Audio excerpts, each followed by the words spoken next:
Hello दोस्तों, मेरा नाम है मोहम्मद कैसर और आप देख रहे हैं स्टडी चैनल। इस वीडियो में दोस्तों एक बहुत ही महत्वपूर्ण बिंदु पर मैं बात करने जा रहा हूं। वीडियो को बहुत ही ध्यान से सुनिएगा और मेरी बातों को समझने की कोशिश करिएगा। 69,000 की शिक्षक भर्ती आपको पता ही है, बहुत ही विवादों में रही ये भर्ती। चाहे वो पासिंग नंबर का मामला रहा हो, पेपर लीक का मामला रहा हो, या उसके बाद जो चयन प्रक्रियाओं में धांधली की बातें हुई, और जब चयन सूची आई, छात्रों का नियुक्ति हुआ, तो फिर आरक्षण संबंधी जो मामला आया एमआरसी को लेकर, ये काफ़ी विवादों में रहा। ओबीसी और एससी के बहुत सारे छात्रों ने ये दावा किया कि आरक्षण में विसंगतियां हुई हैं और आरक्षण के नियमों को सही तरीके से नहीं लगाया गया है। तो बच्चों, पढ़ाई में डाउट आते हैं तो घबराओ मत, इसका सोल्यूशन है डाउट नॉट ऐप। बस आपको क्वेश्चन की फ़ोटो खींचना है, क्रॉप करना है और बस 5 सेकंड में आपको उसका सोल्यूशन मिल जाएगा, वो भी बिल्कुल फ्री में। तो अब पूछो अनलिमिटेड सवाल, कभी भी और कहीं भी। चाहे आपका सवाल 6ठी से लेकर 12वीं तक के हों, आईआईटी जेईई नीट का हो, या CBSE board, UP board Rajasthan, या किसी अन्य स्टेट बोर्ड का हो। साथ ही साथ फिजिक्स, केमिस्ट्री, मैथ, बायोलॉजी और साइंस के सभी सवालों के जवाब यहाँ पर मिल जाएंगे। और यहाँ पर 9वीं से 12वीं और आईआईटी जेईई नीट की ऑनलाइन क्लासेस भी चल रही हैं और लगभग सभी स्टेट के जो टॉपर हैं यहीं से पढ़ाई कर रहे हैं। तो इंस्टॉल कर लीजिए doubt not app, link description box में दिया गया है। अमरिंदर बाहुबली के नेतृत्व में लगभग 7 महीने इन अभ्यर्थियों ने लखनऊ में प्रदर्शन किया, सरकार पर प्रेशर बनाया, पिछड़ा वर्ग आयोग ये छात्र गए और फिर फाइनली ये हुआ कि 6800 की एक नई सूची जारी हुई आरक्षित वर्ग के अभ्यर्थियों के लिए। सरकार ने गलती मान ली कि हाँ, आरक्षण में कुछ गलतियां हो गई हैं और उन्होंने एक सूची जारी कर दी जैसे ही चुनावों का प्रेशर बना और 6800 अभ्यर्थियों की लिस्ट आ गई। हालांकि उनका जिला आवंटन नहीं हुआ, उनको अभी तक नियुक्ति नहीं मिली। मामला 6800 को लेकर काफ़ी ज़्यादा फंसा हुआ है। जैसे ही 6800 की सूची आई, फिर मामला गया कोर्ट में। 6800 को भी कोर्ट में चैलेंज किया गया, क्योंकि बहुत सारे छात्र ये मांग कर रहे थे कि 22,000 सीटों को जुड़वाया जाए। और जो आरक्षित वर्ग के अभ्यर्थी हैं, इनकी भी मांग है कि 6800 से काम नहीं चलेगा। 18 से 19,000 सीटों में हेर फेर हुआ है, सभी सीटों को जोड़ा जाए, सिर्फ 6800 को ही क्यों जोड़ा जा रहा है। 22,000 वाली टीम एक अलग है जो मांग करती है कि आरक्षित वर्ग को ही क्यों, संपूर्ण समायोजन होना चाहिए, जितने लोग पास हैं सबको वो लोग समायोजित करने की बात करते हैं। इन्हीं सब मुद्दों की वजह से 69,000 काफ़ी विवादों में रहा। यहाँ पर 2 सवाल काफ़ी ज़्यादा पूछे जा रहे हैं। पहला कि क्या जिनका नाम 6800 में आ गया है उनको नौकरी मिल जाएगा, और दूसरा ये कि 69,000 में क्या जो चयनित हो गए हैं उन पर भी कोई खतरा है।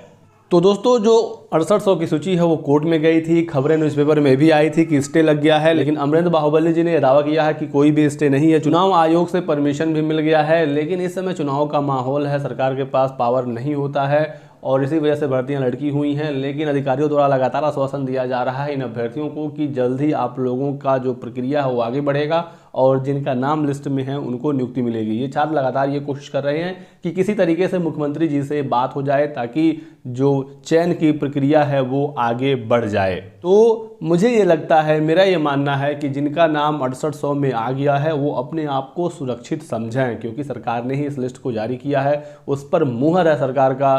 तो आपको टेंशन नहीं लेना है, क्योंकि सरकार ने गलती मान ली है कि 69,000 में आरक्षण में गड़बड़ी हुई थी और जो सामान्य वर्ग के अभ्यर्थी हैं जो 69,000 में इस समय चयनित हैं, उनसे ज़्यादा नंबर इन अभ्यर्थियों का है जिनका नाम 6800 में है। तो इनको तो नियुक्ति मिलनी ही मिलनी चाहिए। और सरकार ने 69,000 के बाद 6800 की ये सूची जारी की थी। सरकार नहीं चाहती है कि जिनका चयन हो गया है उन्हें बाहर निकाला जाए। ये सही भी है कि जिनका एक बार चयन हो गया है उन्हें बाहर नहीं निकाला जाना चाहिए। उनकी नौकरी लग गई है, उसी पर उनका लाइफ सेट हो गया है, इतने दिनों से ये नौकरी कर रहे हैं। लेकिन जब ये मामला हाई कोर्ट में सुना जा रहा है, यहाँ पर जज साहब ने कह दिया है साफ साफ कि 69,000 का विज्ञापन जारी हुआ था, इससे ज़्यादा एक सीट भी आप नहीं भर सकते। मामला यहाँ पर ही फंस गया है और एजी साहब ने काफ़ी समझाने की कोशिश भी की, लेकिन चीज़ें समझ में नहीं आई।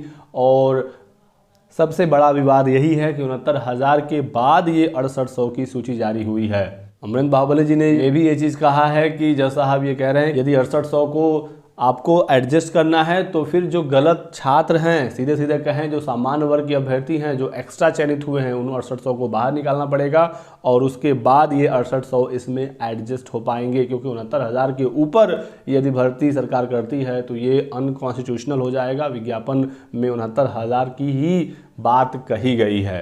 तो यही सरकार पहले कहती थी कि 69,000 में हम एक्स्ट्रा सीट नहीं जोड़ सकते, 68,500 की 22-23 जो सीटें हैं हम 69,000 में नहीं जोड़ सकते। लेकिन 6800 सीटें जब जुड़ गई तो इसके बाद विवाद काफ़ी बढ़ा और भी दूसरे छात्र लगे मांग करने कि हमारी भी सीट जोड़िए। फिर 6800 आपने क्यों जोड़ा, 12-13 हज़ार और जोड़िए, सबको मौका दीजिए। और छात्रों ने आरोप लगाया है कि जो 27% ओबीसी का आरक्षण है, 21% एससी का आरक्षण है, वो अभी भी 6800 के बाद कंप्लीट नहीं हुआ है, वो 18-19 हज़ार पर ही कंप्लीट होगा। तो इस तरह से तो भर्ती कभी पूरी होगी नहीं, क्योंकि 69,000 की शिक्षक भर्ती में 1,46,000 अभ्यर्थी पास थे। तो क्या 69,000 में आप 1,46,000 को नौकरी देंगे? ऐसा तो पॉसिबल है नहीं, फिर नए छात्रों को मौका नहीं मिलेगा। तो इसमें यह है कि जो एक्स्ट्रा सीटें जुड़ी हैं उसी को लेकर मामला फंसा हुआ है, क्योंकि 6800 के बाद अब जो बच्चे होंगे वो सोचेंगे कि हमारा हो जाए, फिर कुछ सीटें जुड़ जाएं।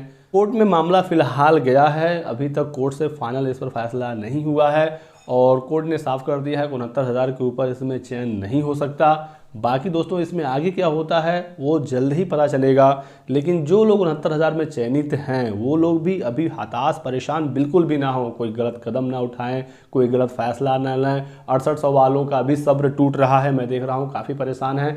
आप लोग भी परेशान मत होइए, आपका नाम है चयन सूची में तो आप सेफ हैं। और 69,000 में जो लोग हैं जो चयनित हो चुके हैं, सैलरी मिल रही है, आपके बारे में भी सरकार कुछ ना कुछ जरूर फैसला लेगी। और अभी तक सरकार बचाव में है, बिल्कुल भी सरकार नहीं चाहती है कि आप लोगों की नौकरी जाए। अंतिम फैसला कोर्ट को करना है। आगे जैसे ही और कोई अपडेट और जानकारी मिलती है आपको जानकारी जरूर दी जाएगी। फिलहाल इस वीडियो में बस इतना ही। वीडियो को लाइक कर दें, शेयर कर दें, चैनल को सब्सक्राइब करके बेल आइकन दबा लीजिए ताकि आपको आगे के भी अपडेट्स मिलती रहें।